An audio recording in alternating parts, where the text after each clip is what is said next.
प्रभु के वचन से शुरू होती है। ग्रेटनेस परमेश्वर के वचन से शुरू होती है। एक फल ही तो खाया था हवा ने और आदम को खिला दिया था। क्या था इसमें? कोई बड़ी बात थी क्या? फल ही तो खाया था। लेकिन बात अनआज्ञाकारिता की है, बात परमेश्वर के वचन की है, बात परमेश्वर के वचन को आदर देने की है। बात यह है कि आज आप उस परमेश्वर के वचन के ऊपर कितना स्टैंड लेते हैं, या आप उसे पर्सनलाइज करते हैं कि नहीं। आज जो भी बदलाव होते हैं अमेरिका के, आज जब आप बेदारी देखते हैं, वहां पे ईसाई लोगों को देखते हैं, क्रिश्चियन लोगों को देखते हैं सड़कों के ऊपर प्रार्थना करते हुए। बिलियनियर मिलियनियर सड़कों के ऊपर खड़े होकर प्रार्थना करते हैं, वहां विश्वासी जीवन जीते हैं। जवान यंग लड़के लड़कियां शादी के बिना कोई संबंध नहीं रखते किसी लड़के लड़की से, पवित्रताई का जीवन जीते हैं।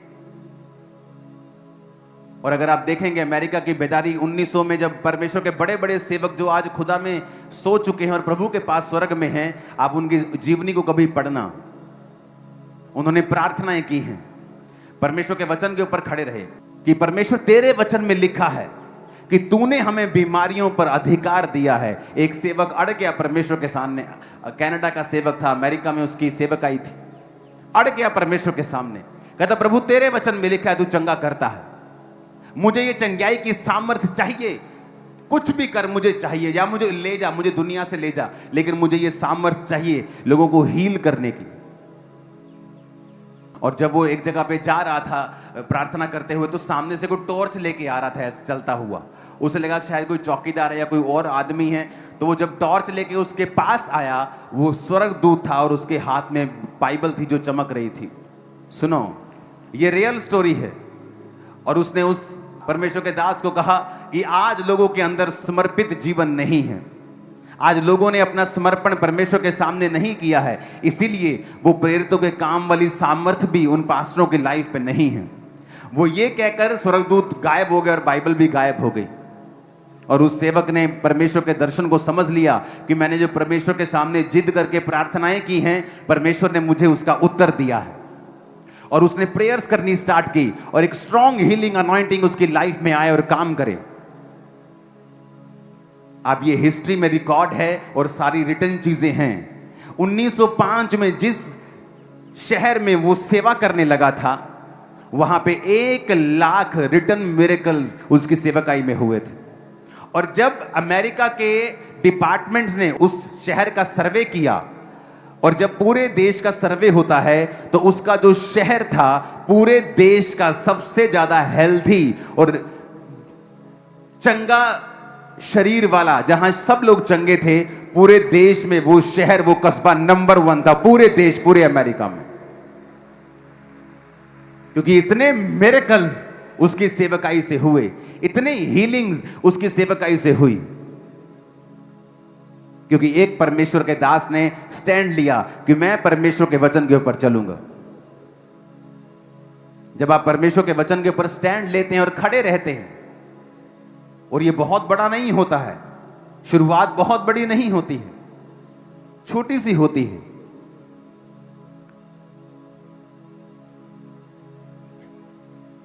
और दानियल 1 में लिखा, यहूदा के राजा यहोयाकीम के राज्य के 3रे वर्ष में बेबीलोन के राजा नबूकदनेस्सर ने यरूशलेम पर चढ़ाई करके उसे घेर लिया। और यहां पर लिखा, परमेश्वर ने यहूदा के राजा यहोयाकीम को परमेश्वर के भवन के कई पात्रों सहित उसके हाथ में कर दिया। तो उसने लिखा था, परमेश्वर ने यहूदा के राजा यहोयाकीम को परमेश्वर के भवन के कई पात्रों सहित उसके हाथ में कर दिया, और उसने उन पात्रों को शिनार देश में अपने देवता के मंदिर में ले जाकर अपने देवता के भंडार में रख दिया। अब आप सोचोगे परमेश्वर ने अपना भवन क्यों शैतान के हाथों में पड़ने दिया? क्योंकि उस समय इजराइल सारे वो गलत काम कर रहा था जो परमेश्वर के वचन के विरुद्ध थे। इजराइल का राजा दुष्ट था और वो सब प्रकार के जादू और टोनों में और व्यभिचार में सम्मिलित था। जब एक व्यक्ति परमेश्वर से बिगड़ जाता है, तो परमेश्वर उसकी सारी महिमा को जो उसने दी होती है, उसे फिर शैतान के हाथों में दे देता है। इसीलिए वचन कहता है कि अन्य जातियों में तुम्हारे कारण मेरे नाम की निंदा होती है। जीसस ने कहा, क्यों? क्योंकि जब एक पास्टर बिगड़ता है, जब एक क्रिश्चियन बिगड़ता है तो परमेश्वर जब उसको बिगड़ता है उसको शैतानी लोगों के वश में करता है। शत्रु उसको लूटते हैं, वो शत्रुओं के वश में आ जाता है, वो कैप्चर हो जाता है। और लोग सोचते हैं शैतान ने काम किया, कई बार सारे काम शैतान नहीं करता है। यहां पर परमेश्वर का यह कार्य था कि परमेश्वर ने अपनी महिमा को भी जो उसे दी थी उसे खत्म कर दिया और अपने भवन के पात्रों समेत वो अपने सारी चीजों को अपने देवता के भंडार में उसने रख लिया। तब राजा ने अपने खोजों के प्रधान अशनपज को आज्ञा दी कि इजरायली राजपुत्रों और प्रतिष्ठित पुरुषों में से जवानों को ला, जो निर्दोष, सुंदर, सब प्रकार की बुद्धि में प्रवीण, ज्ञान में निपुण, विद्वान, राज मंदिर में हाजिर रहने के योग्य, और उन्हें कसदियों के शास्त्र और भाषा की शिक्षा दे। जो बेबीलोन का राज्य था वो बहुत तेजी से बढ़ रहा था, वो इतनी तेजी से एक्सपेंड कर रहा था और वो इतनी तेजी से देशों के ऊपर कब्जा कर रहे थे कि उनके पास जो स्टाफ था, जो अच्छा स्टाफ, जो राज्य कर सके, जो उन पर देख रेख कर सके, एडमिनिस्ट्रेशन कर सके, वो स्टाफ की कमी थी। क्योंकि वो देश बहुत तेजी से कैप्चर कर रहा था कि आज ये देश पे कब्जा कर लिया, अब अपना स्टाफ चाहिए, अपने लोग चाहिए जो उस देश का कोई गवर्नर बन सके, कोई हाकिम बन सके, कोई गृह मंत्री बन सके, कोई पुलिस ऑफिसर बन सके। तो इस कारण वो क्या करता था राजा, अब उसे अपने स्टैंडर्ड के लोग भी चाहिए कि ये नहीं अगर देश बढ़ रहा है तो वो क्वालिटी से कॉम्प्रोमाइज करे। तो उसने फ्यूचर के बारे में सोच के कहा कि मुझे अच्छे जवान इजरायली राजवंश में से ऐसे लोगों को लेके आ जो बुद्धि में प्रवीण हों। और वचन कहता है कि उनमें यहूदा की संतान में से चुने हुए दानियेल, हनन्याह, मिशाएल और अर्जिया नामक यहूदी थे। अब यहां पर ये 4 जन परमेश्वर के राजा के अंडर आ जाते हैं और राजा के पास चले जाते हैं। अब ये राजा का जो खोजा है, राजा का जो अधिकारी है, उसको राजा ने कहा इनको मेरा फूड देना है, जो मैं खाता हूं वो ये खाएंगे, इनको शिक्षा दो, इनको शस्त्र, शास्त्र, भाषा, सब चीजों की शिक्षा देके इतने साल तक इनको पालो और उसके बाद मैं इन्हें ड्यूटीज दूंगा, इनको चेक करके। और बाइबल कहती है दानियेल भी उनके प्रति वहीं पे था। लिखा, परंतु दानियेल ने अपने मन में 8 आयत में लिखा, ठान लिया कि वो राजा का भोजन खाकर और पीने का दाख मधु पीकर अपवित्र ना होए, इसलिए उसने खोजों के प्रधान से विनती की कि उसे अपवित्र ना होना पड़े। परमेश्वर ने खोजों के प्रधान के मन में दानियेल के प्रति कृपा और दया भर दी। खोजों के प्रधान ने दानियेल से कहा, मैं अपने स्वामी राजा से डरता हूं, क्योंकि तुम्हारा खाना पीना उसी ने ठहराया है। कहीं ऐसा ना हो कि वह तेरा मुंह तेरे संग के जवानों से उतरा हुआ और उदास देखे, क्योंकि तुम मेरा सिर राजा के सामने जोखिम में मत डालो। तब दानियेल ने उस मुखिए से, जिसे खोजों के प्रधान ने दानियेल, हनन्याह, मिशाएल और अर्जिया के ऊपर देखभाल करने के लिए नियुक्त किया था, कहा, मैं तुझसे विनती करता हूं, अपने दासों को 10 दिन तक जांच और हमारे खाने के लिए साग पात और पीने के लिए पानी दे, और 10 दिन के बाद हमारे मुंह जो जवान राजा का भोजन खाते हैं उनके मुंह को देख, और जैसा तुझे देख पड़े उसी के अनुसार अपने दासों से व्यवहार करना। उसने उनकी विनती मानी और 10 दिन तक उन्हें वही खाना देता रहा जो उन्होंने कहा, और उनको जांचता रहा। 10 दिन के बाद उनके मुंह कहने लगा, यहीं बैठे रहना जब तक मैं वहां जाकर प्रार्थना ना करूं। Hallelujah, hallelujah. मैं मेरे मित्रों को लेके गया हूं और मैंने बोला, भाई तू कुछ नहीं कर सकता ना, आज मेरा दिन अंतिम है भाई, मेरे लिए बैठे रहे, 2 घड़ी वहां बैठ जा, बस 2 घड़ी मेरे को हिम्मत मिलेगी, है ना, मैं प्रार्थना करके आता हूँ। क्योंकि हमेशा बहुत सी अपनी पत्नियां डरती है, अरे वो वहां पर, वो मैं नहीं जाऊंगी उस कमरे में, तुम यहाँ खड़े रहो। होता है ऐसा, होता है ना कि अरे यार वो थोड़ा सा अंधेरा में वहां नहीं जाऊंगी, तुम खड़े रहो। ऐसा परमेश्वर का हृदय था उस समय में कि है ना, मैं प्रार्थना करके आ रहा हूँ, तुम यहाँ रुकना। वो पतरस और जब्दी के दोनों पुत्र उसके साथ ले आए और उदास और व्याकुल होने लगा। यहाँ पे साफ लिखा है, परमेश्वर जब प्रार्थना करके आया तो वो एक उदास मन से आया। तब उसने उससे कहा, मेरा जी बहुत उदास है। वो परमेश्वर जो हमारा भार उठा रहा, वो परमेश्वर जो हमारे दुखों के लिए तैयार है मरने के लिए, वो परमेश्वर यीशु मसीह क्या बोल रहा है, मेरा मन व्याकुल है, मैं उदास हूँ। होता है, हर एक व्यक्ति जब उसका बीतती है ना तो बहुत उदास होता है, पर उस समय वो कुछ नहीं चाहता है। वो सिर्फ ये चाहता है कि कोई उसका हाथ पकड़ ले तो भाई कुछ नहीं होगा तेरे साथ, है ना। उस इंसिडेंट में प्रभु साफ साफ बोल रहा है कि हे प्रेम करने वालों, जो वो हैं सुने हुए, मेरा मन बहुत उदास है, यहाँ तक कि मेरे प्राण निकले जा रहे हैं। मतलब वो प्राण वहां निकले थे वो अलग चीज है, ये प्राण निकले जा रहे हैं मतलब कि मैं बहुत, मेरी जीविका अलग है, मेरी आत्मा अलग है। मैं आज उस स्थिति में नहीं हूँ जब मैं लोगों को चंगा करता था, उस स्थिति में नहीं हूँ, मैं दुख की स्थिति में हूँ। आज मैं तुमसे एक्सपेक्टेशन रखता हूँ, है ना, तुम यहीं ठहरे रहो, मेरे साथ जागते रहो। हालेलुया। क्या प्रेम मांगा, तुम मेरे साथ जागते रहो, है ना। फिर वो थोड़ा और आगे बढ़ा और मुक्के बल गिर गया। अब मुक्के बल कौन गिर सकता है? वो जो लोगों को खड़ा कर रहा है वो मुक्के बल गिर गया।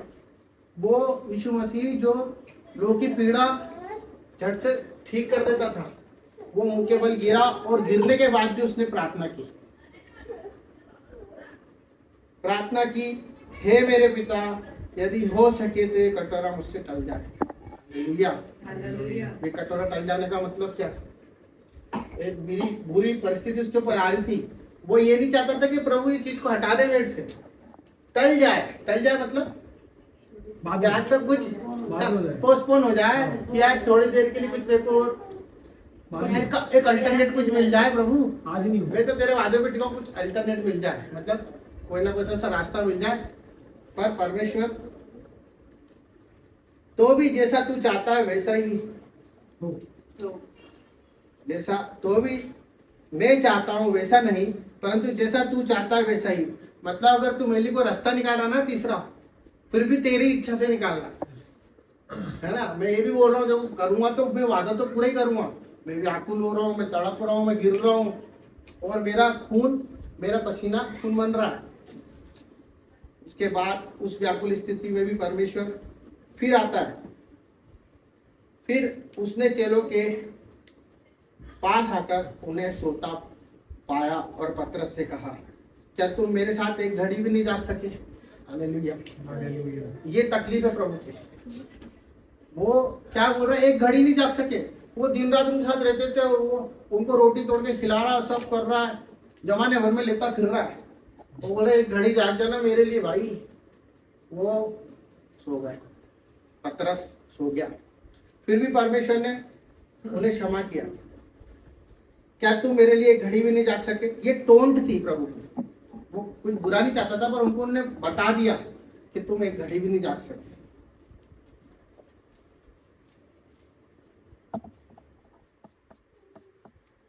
फिर उसने चेलों के पास आकर कहा, क्या तुम मेरे साथ एक घड़ी नहीं जाग सके?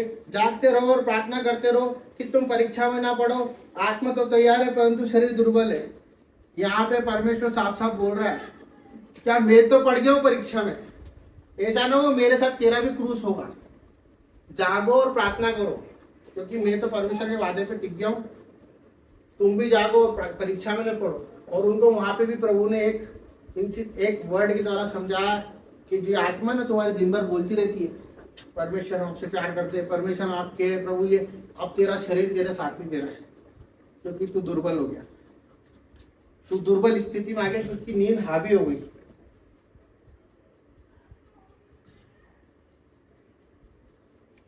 परंतु शरीर दुर्बल है। फिर उसने दूसरी बार जाकर प्रार्थना की, हे मेरे पिता, यदि यह मेरे पिए बिना नहीं हट सकता तो तेरी इच्छा पूरी हो। हालेलुया। या परमेश्वर ने बोल दिया कि आप ठीक है, एक्सपेक्टेड जो भी आप बोलोगे वो मैं पी लूंगा उसको। तब उसने आकर उन्हें फिर सोता पाया, क्योंकि उनकी आंखें नींद में भरी हुई थी। कौन थे वो लोग? कौन? मनुष्य नहीं थे वो, प्रभु के सिलेक्टेड लोग थे। वो चुने हुए थे। वो प्रभु ने 12 को प्रेरित किया, अभिषेक किया, उनका सब कुछ किया, उनको दुष्ट आत्मा निकालने की ताकत दी थी, सब कुछ दिया था। वो लोग थे जो दिन रात प्रभु प्रभु करते थे कि प्रभु ज्ञान की बातें तो आपके पास है, हम आपको छोड़ के कहाँ जाएंगे, अनंत जीवन तो आप ही देते हैं प्रभु, और आज अनंत जीवन की बात आई तो नींद में भरे पड़े थे। उन्हें छोड़ फिर चला गया। ठीक है, फिर तीसरी बार प्रार्थना करने गया, तब उसने चेलों के पास आकर उनसे कहा, अब सोते रहो। हालेलुया। यहाँ पर परमेश्वर उस दर्द में, परेशानियों में भी बोला कि अब ठीक है, अब तुम सोते रहो, क्या काम के हो तुम, बहुत प्रेम की बातें की, पर अब सोते रहो, परंतु सोते रहो और विश्राम करो।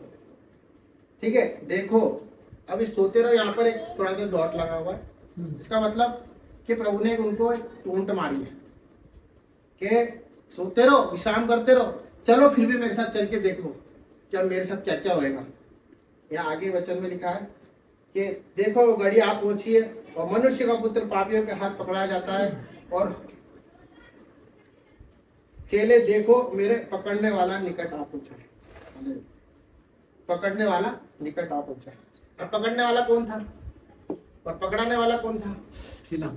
और पतरस कौन था जो 3 बार इनकार करता था? ये कौन थे? ये सब साथ में रहने वाले थे। तो परमेश्वर ने वो बताया कि सब बोलते हैं प्रेम करना बहुत कठिन है, परमेश्वर से प्रेम करना बहुत कठिन है। अब पकड़ाने वाला क्या कर रहा है? देखो, एक तो सो रहा, एक मुर्गे की बांध के पहले 3 बार मना कर रहा, और प्रभु ने उसको मैं तो प्रभु तेरे से पहले आऊंगा, आपको ये दिक्कत होगी ना तो मैं खड़ा हो जाऊंगा, है ना, वो व्यक्ति था। और ये पकड़ाने वाला कौन है?